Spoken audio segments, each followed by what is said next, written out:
Assalamualaikum warahmatullahi wabarakatuh. Selamat datang di channel Fadilah Sholawat TV. Semoga kita senantiasa termasuk golongan umat Islam yang terus menuntut ilmu dan senantiasa mengamalkan apa yang sudah didapat. Jangan lupa untuk subscribe terlebih dahulu agar selalu mendapatkan tausiah-tausiah terbaru dari channel kami. Selamat menyaksikan. Taqwa bukan wasiat para khatib.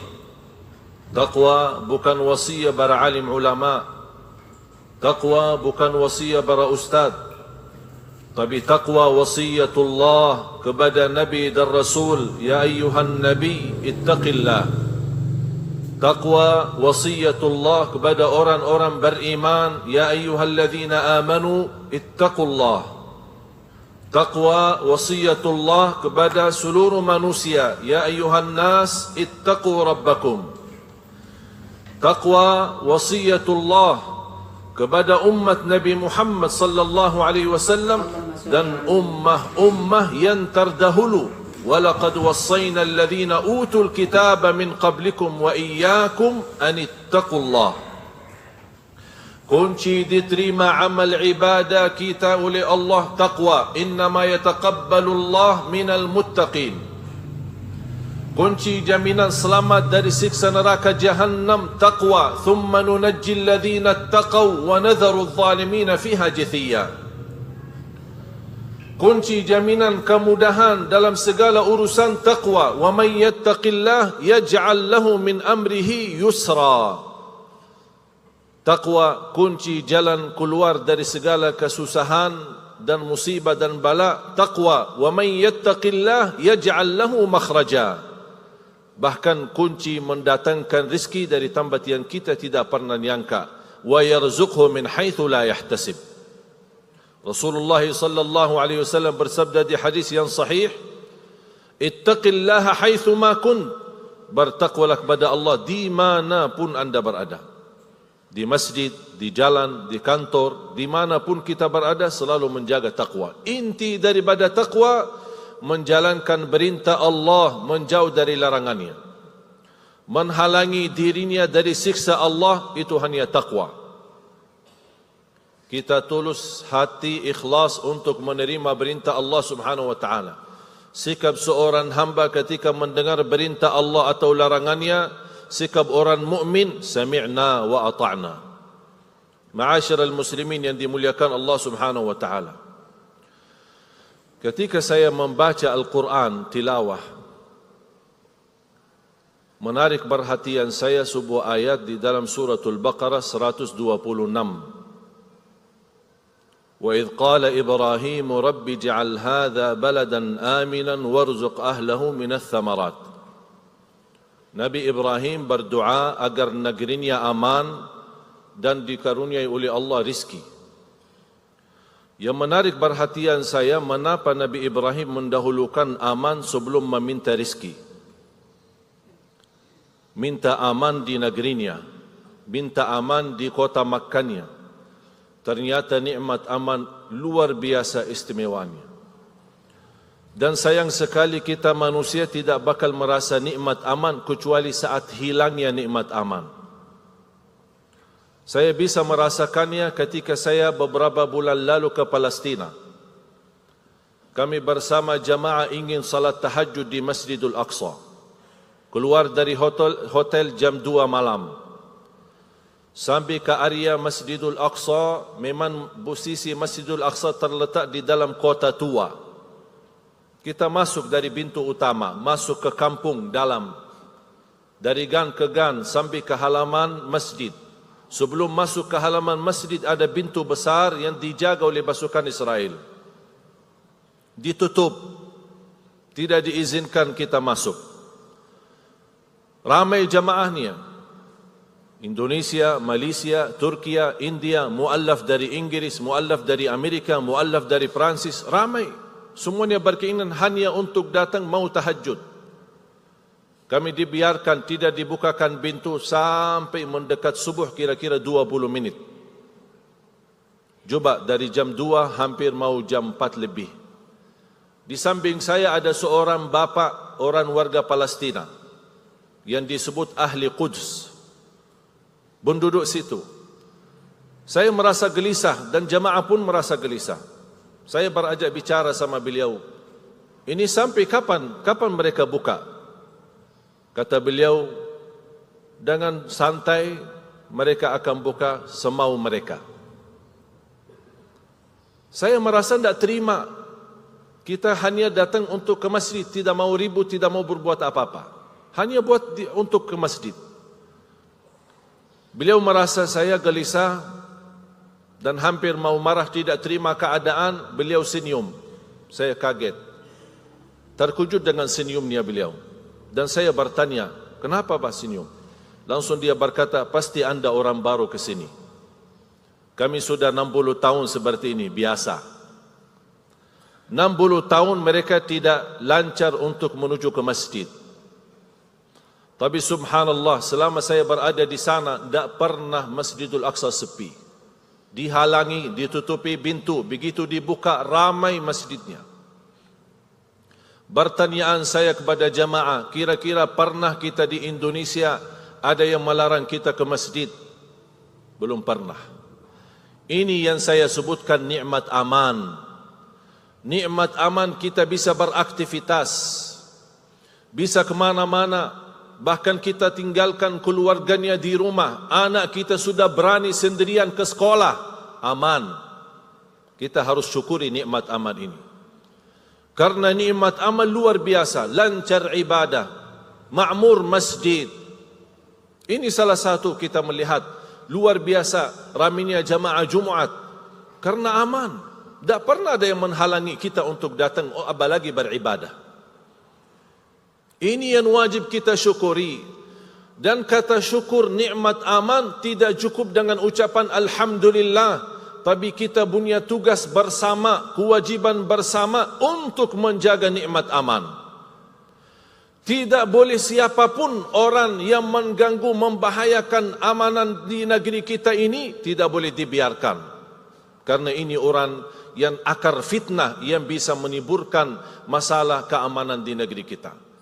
Mohon maaf, nikmat aman wajib kita nikmati bersama, merasakan bersama. Nikmat aman bukan tugas aparat keamanan, bukan tugas polisi, tapi tugas kita bersama. Karena ini yang kita akan nikmati bersama. Wajib kita jaga, bukan sunnah, bukan boleh, tapi wajib kita jaga. Mengapa? Supaya kita bisa beraktivitas, mudah cari nafkah rezeki, mudah berjalan ibadah, mudah menghadiri majlis ta'lim, mudah menacarakan tabligh akbar, dan di mana-mana kita beraktivitas nikmat aman. Jamaah sekalian, tolong ambil pelajaran dari apa yang terjadi di negara-negara luar. Kehilangan nikmat aman luar biasa. Saya khawatir kalau kita tidak sadar merasakan nikmat dan bersyukur, jangan sampai datang satu saat Allah cabut nikmat aman itu. Makanya wajib kita waspada, wajib kita berhati-hati, dan wajib kita bersyukur kepada Allah Subhanahu wa taala. Karena Allah menjanjikan, la in syakartum la azidannakum. Orang yang senantiasa bersyukur nikmat yang aku berikan, Allah Subhanahu wa taala akan menjaminkan tambahan nikmat. Aman, sejahtera, damai, makmur, berkah. Dan insyaAllah Indonesia ke depan menjadi baldatun tayyibatun wa rabbun ghafur. Amin ya rabbal alamin. Bertakwalah kepada Allah Subhanahu wa ta'ala. Allah menguasai kita dimanapun kita berada.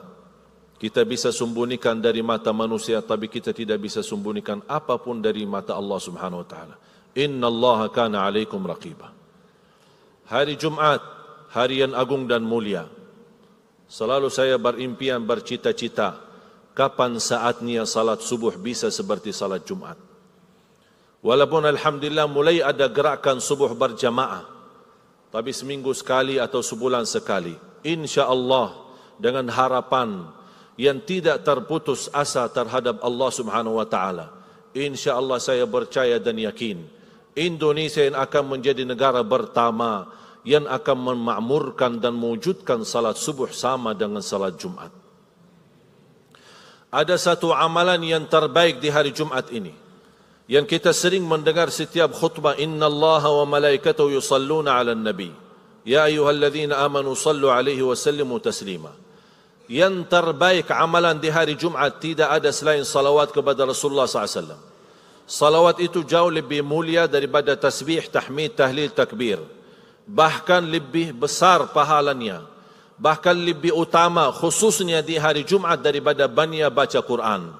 Saya pernah bertanya guru saya, seorang ulama besar di Masjid Nabawi, Syekh Muhammad ibn Muhammad Al-Mukhtar Al-Shanqiti, mana yang lebih utama di hari Jumaat kita berbanyak dan amalkan?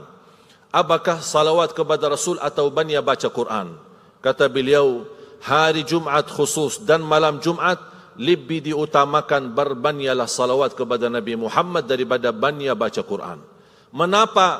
Karena itu permintaan Rasulullah sendiri. Sebagaimana Rasulullah bersabda, inna min afdali ayyamikum yawmal jumu'ah fa'akthiru alayya minas salati fi. Sebaik-baik hari adalah hari Jumaat dan berbanyaklah salawat kepadaku, kata Rasulullah SAW. Berbanyaklah salawat kepadaku hari Jumaat, karena sungguh salawat kalian akan Allah sampaikan kepadaku. Berarti barang siapa yang ingin dikenal oleh Rasulullah sallallahu alaihi wasallam di hari Jumaat ini, berbanyaklah salawat. Kata guru saya, malu seorang hamba yang berkata cinta Rasulullah, tapi Rasul meminta kita berbanyak salawat, tapi tertulis dalam buku amal yang paling sedikit adalah salawat. Malu enggak kita? Baru kita berkata cinta Rasul, tapi kita belum bersedia untuk mengikuti Rasulullah, meniru Rasulullah, menjalankan harapan dan permintaan Rasulullah. Dan kalau saya bahas keutamaan salawat, manfaat salawat, pahala salawat, karunia yang kita dapat daripada salawat, mungkin butuh khutbah berkali-kali, belum tentu tuntas dan membahas keutamaan salawat kepada Rasulullah SAW. Cukup satu karunia. Rasulullah sallallahu alaihi wasallam bersabda di hadis yang diriwayatkan Imam Muslim, man shalla alayya wahida sallallahu alaihi bi ashra. Barang siapa yang salawat kepadaku satu kali, dapat 10 kali rahmat. Dan silahkan anda hitung sendiri. Kalau 100 kali, 1000 rahmat. Kalau 1000 kali, 10.000 rahmat. Dan seterusnya. Dan karunia Allah luar biasa bagi kita. Kita tinggal hitung butuh berapa kali rahmat. Butuh rahmat sebesar apa dari Allah Subhanahu wa taala. Kalau kita ingin selalu dirahmati Allah untuk negeri kita dan untuk keluarga kita, ingat, berbanyaklah salawat kepada Rasulullah SAW. Dengan berbanyak salawat terjamin ampunan dosa. Dengan berbanyak salawat terjamin kabul hajat. Dengan berbanyak salawat terjamin husnul khatimah. Dengan berbanyak salawat diselamatkan dari kematian buruk. Dalam berbanyak salawat diselamatkan dari kematian mendadak. Dalam berbanyak salawat dijamin mendapatkan syafaat Nabi Muhammad sallallahu alaihi wasallam, dan di hari kiamat menjadi orang yang terdekat sama Rasulullah sallallahu alaihi wasallam. Belum lagi poin-poin dan keutamaan yang cukup banyak. Mudah-mudahan dengan apa yang saya sampaikan, mudah-mudahan membuat kita semangat untuk terus istiqamah berbanyak salawat, khususnya di hari Jumat dan di malam Jumat. Karena itulah permintaan Nabi kita Nabi Muhammad sallallahu alaihi wasallam. Baki Sayyiduna boleh, tidak baki Sayyiduna boleh. Mau salawat yang panjang boleh, mau salawat yang pendek boleh. Mana yang anda suka, silahkan. Asal kita istiqamah dan berbanyak salawat kepada Rasulullah sallallahu alaihi wasallam. Allahumma salli ala Muhammad wa ala ali Muhammad kama sallaita ala Ibrahim wa ala ali Ibrahim. وبارك على محمد وعلى آل محمد كما باركت على إبراهيم وعلى آل إبراهيم في العالمين إنك حميد مجيد. اللهم اغفر للمسلمين والمسلمات والمؤمنين والمؤمنات الأحياء منهم والأموات. اللهم اغفر لنا ولوالدينا وارحمهم كما ربونا صغارا. Ya Allah, pelihara keluarga kami, anugerahkan kepada kami anak-anak yang salih-salihah, anak-anak dan cucu penghafal Al-Quran, anak dan cucu yang mampu menjaga nama baik keluarga, anak dan cucu yang membanggakan kami di hadapan-Mu hari kiamat. Ya Allah, jadikan Indonesia, ya Allah, negara Al-Quran, yang bangkitnya dengan Al-Quran, berakhlak-akhlakul Quran. Berilah kepada negeri kami, ya Allah, pemimpin yang taqwa, pemimpin yang adil, pemimpin yang amanah, pemimpin yang jujur, pemimpin yang ikhlas, menghadapi menjalankan agamamu dan ikhlas melayani rakyatnya ya dzal jalali wal ikram. Allahumma ya Allah, aku mohon untuk semua jamaah yang hadir selepas Jumaat ini, masing-masing pulang sudah diampuni segala dosanya, disucikan hatinya, dibersihkan jiwanya, diselamatkan setiap langkah-langkahnya, dikabulkan segala hajatnya. Ya Allah, atas izinmu kami bersama-sama kumpul di masjid yang mulia ini. Ya Allah, berilah kepada kami kemuliaan, sama-sama bertemu lagi di dalam surgamu ya Allah, bersama Nabi Muhammad sallallahu alaihi wasallam. Birahmatika ya arhamar rahimin. Rabbana atina fid dunya hasanah wa fil akhirati hasanah wa qina adzaban nar. Wa sallallahu ala sayyidina wa nabiyyina Muhammad walhamdulillahi rabbil alamin. Ibadallah, inna Allah ya'muru bil adli wal ihsan وإيتاء ذي القربى وينهى عن الفحشاء والمنكر والبغي يعظكم لعلكم تذكرون فاذكروا الله العظيم الجليل يذكركم واشكروه على نعمه وآلائه يزدكم ولذكر الله أكبر والله يعلم ما تصنعون.